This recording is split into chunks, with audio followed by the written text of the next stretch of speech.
પર કર્ણાટકનું exit poll શું કહી રહ્યો છે આપની સ્ક્રીન પર છે।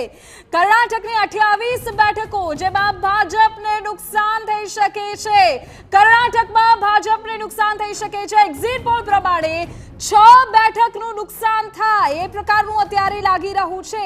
એક્ઝિટ પોલ પ્રમાણે ભાજપને 18 બેઠકો કર્ણાટકમાં મળી શકે છે। 2019માં 25 જીતી હતી।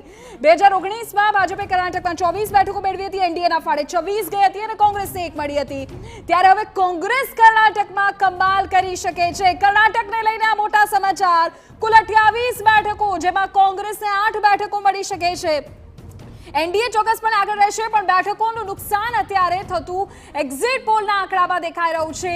જે પ્રકારના સમાચાર અત્યારે મળી રહ્યા છે, વિધાનસભા ચૂંટણીમાં ફાયદો કોંગ્રેસે લોકસભામાં મળ્યો। આખરે વિધાનસભાનું જે ચિત્ર રચાવ સિદ્ધારામૈયા ડીકે શિવકુમારની જોડી આ રહી ટેલી આપની સ્ક્રીન પર। કર્ણાટકની 28 બેઠકો કે જેમાં એનડીએને ફાળે કુલ 20 અને ઇન્ડિયાને ફાળે 8 બેઠકો જતી દેખાઈ રહી છે। એટલે કે એક તરફ કેરળ તમિલનાડુની આપણે વાત કરી રહ્યા હતા, કર્ણાટકમાં નુકસાન સહન કરવું પડે એ પ્રકારની સ્થિતિ। મહેશભાઈ આપનો ટેક।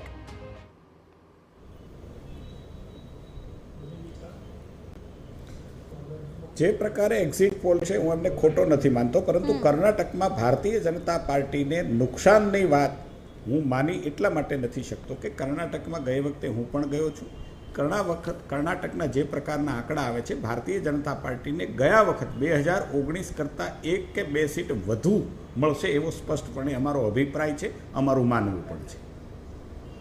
હા, એ તો જેડીએસ સાથે એમનું ગઠબંધન છે। હા અજયભાઈ, મહેશભાઈને મારે કહેવું છે કે 2019 લોકસભા ચૂંટણીમાં 28 માંથી 25 ભાજપને મળી હતી અને ત્યારે 28 બેઠક ભાજપ લડતું હતું। આ વખતે ભાજપ લડી જ રહ્યું છે, 25 બેઠક પર લડી રહ્યું છે અને 3 બેઠક એમને જનતા દળ સેક્યુલરને આપી છે। અને ત્યાં કર્ણાટકમાં જે સેક્સ સ્કેન્ડલ ખુલ્યું, એ સેક્સ સ્કેન્ડલ ખુલ્યું હરદન અલી દેવેગૌડાના જે પ્રપુત્ર હતા એને કારણે 3000 જેટલી એની જે ક્લિપો બહાર પડી છે એને કારણે ભારતીય જનતા પાર્ટીને પણ નુકસાન થયું છે અને સાથોસાથ એમની સેક્યુલર પાર્ટી છે એને પણ 1 બેઠક પર નુકસાન થયું છે।